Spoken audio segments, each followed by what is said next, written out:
Would workshop में आज का हमारा टॉपिक है वुड वर्क ऑपरेशन। एग्जाम में आपसे सवाल पूछा जा सकता है कि वुड वर्क ऑपरेशंस के नाम लिखें, तो आपने उनके नाम लिखने होंगे। इंग्लिश में पूछ सकते हैं कि अनलिस्ट वुड वर्क ऑपरेशन, या फिर ये भी सवाल आ सकता है कि वुड वर्क ऑपरेशन कितने किस्म के होते हैं, सबको बयान करें। या फिर ये भी सवाल आ सकता है कि explain the wood work operations. इसी तरीके से आपसे ये सवाल पूछा जा सकता है। मैंने वुड वर्क ऑपरेशन जो जो अहम है, बल्कि ये सारे उसी कैटेगरी में आते हैं जिनके बगैर हमारी वुड वर्क ऑपरेशन की तकमील मुकम्मल नहीं होती। तो वुड वर्क ऑपरेशन क्या है, इसी के मुताबिक आज हम बात करेंगे। तो सबसे पहले मैं बात करूंगा इसमें मार्किंग, मेजरिंग एंड लेआउट, ये हमारा सबसे पहला ऑपरेशन होता है। इस ऑपरेशन के अंदर क्या क्या काम होता है, तो आपने इसको लिखना है। इंग्लिश वाले इंग्लिश में लिख दें, जो उर्दू वाले होंगे वो उर्दू में लिख दें। मार्किंग, पैमाइश और लेआउट। इसमें क्या होता है कि वर्क पीस की मतलूबा शक्ल हासिल करने के लिए लकड़ी के टुकड़े या टुकड़ों पर पैमाइशों को सेट करने के अमल या तरीकाकार प्रोसेस को मार्किंग के नाम से पुकारा जाता है। ड्राइंग में दी गई पैमाइशों को लकड़ी के टुकड़े पर मुंतकिल करने के लिए मार्किंग और पैमाइश करने के ऑपरेशंस को इकट्ठा किया जाता है, यानी पैमाइश और मार्किंग का अमल एक साथ चलता है। इतना आपने लिखना है। आगे नंबर 2 पे बात करेंगे। जैसे कि एक वर्ड है हाक्सा। हाक्सा होता है काटने के काम आता है। इसी तरीके से साइन, तो साइन का मतलब होगा आपने कटाई करनी है या फिर चराई करनी है, तो इसको काटने के ही जिम्मे में लेके आना, यानी कि कटाई का अमल। तो इसमें क्या होगा कि ये एक ऐसा बुनियादी ऑपरेशन है जो लकड़ी को मतलूबा साइज और शक्ल में काटने के लिए किया जाता है। ये कटाई सीधी, तिरछी या गुलाई वगैरह में हो सकती है। कटाई या चराई के अमल को दस्ती या मशीनी आरियों की मदद से किया जाता है। कटाई लकड़ी के रेशों की सिम या रेशों के मुखालिफ की जाती है। नंबर 3 पे जो आता है वो हमारा है प्लानिंग। प्लानिंग मतलब कि आप किस चीज को प्लान करते हैं। इसको उर्दू में कहता है कि सतह को हमवार करना, या फिर इसी वुड वर्क की जुबान में हम कहेंगे रंदाई करना। तो इसका आपने क्या लिखना है, मुनासिब शक्ल और साइज के रंदे की मदद से बिल्कुल हमवार और पैमाइश के लिहाज से सही सतह के तैयार करने के अमल को प्लानिंग कहा जाता है। इस ऑपरेशन को फेसिंग और एंजिंग के नाम से भी पुकारा जाता है।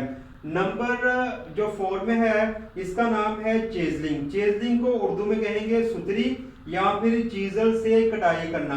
तो इसमें क्या होगा, सुतरी या चीजल की मदद से लकड़ी के टुकड़े या वर्क पीस के कुछ हिस्से की मुख्तलिफ साइजों और शक्लों में थोड़ी या मामूली कटाई करने के अमल को चीजलिंग के नाम से पुकारा जाता है।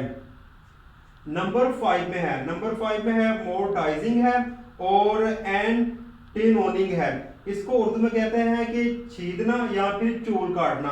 तो इसको आपने लिखना किस तरीके से है, लकड़ी के टुकड़ों में मुस्ततीली या फिर मुरब्बा शक्ल के सुराख। और रिसेसिंग काटने या बनाने को मार्टाइजिंग कहते हैं। छेद काटने का अमल मार्टाइजिंग चीजल और मेल्ट को इस्तेमाल करते हुए किया जाता है। और लकड़ी के किसी टुकड़े में सिरे पर उभरा हुआ हिस्सा बनाने को चूल काटना ऑपरेशन कहा जाता है, यानी कि चूल काटना या फिर टिनोनिंग ऑपरेशन कहा जाता है। यह हिस्सा कटी हुई मुतलका चूल में टाइट फिट किया जाता है। आगे नंबर 6 पे है बोरिंग। बोरिंग मीन के सुराख करना। लकड़ी में गोल सुराख करने के अमल को बोरिंग कहा जाता है। काम की नोयत के मुताबिक बोरिंग सीधी या डिलवान की जा सकती है। छोटे साइज के सुराखों को गमलट या फिर ब्रेड ऑल से किया जा सकता है, जबकि बड़े साइज के सुराखों को ब्रेस बेट्स या बरोमों की मदद से किया जाता है।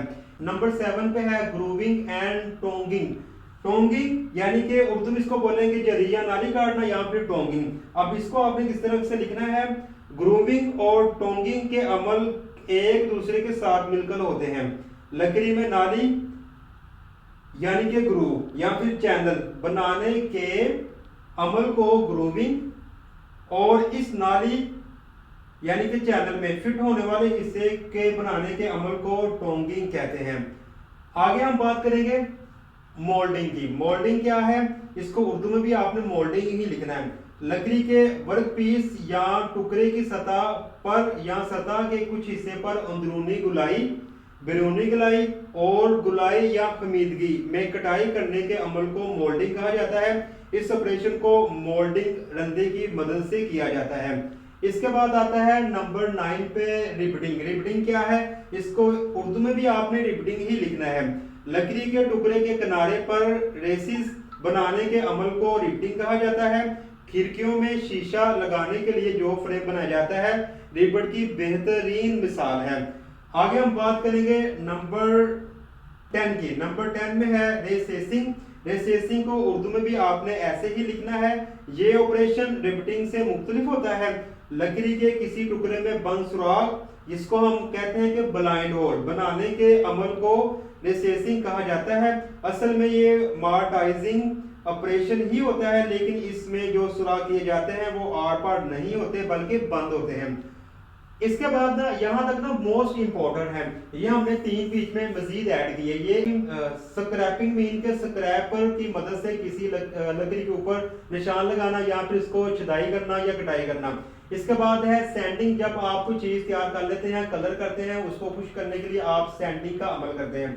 इसके बाद है फिनिशिंग।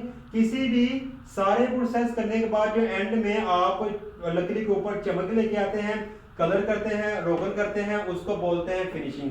तो डियर स्टूडेंट, ये आपका वुड वर्क ऑपरेशन का टॉपिक कंप्लीट हुआ। अगर शॉर्ट है तो नाम लिखने होंगे, अगर लॉन्ग है तो आपको इनको एक्सप्लेन भी करना होगा। तो मिलते हैं अगले टॉपिक के साथ, तब तक के लिए खुदा हाफिज़। अस्सलाम वालेकुम व रहमतुल्लाहि व बरकातुहू।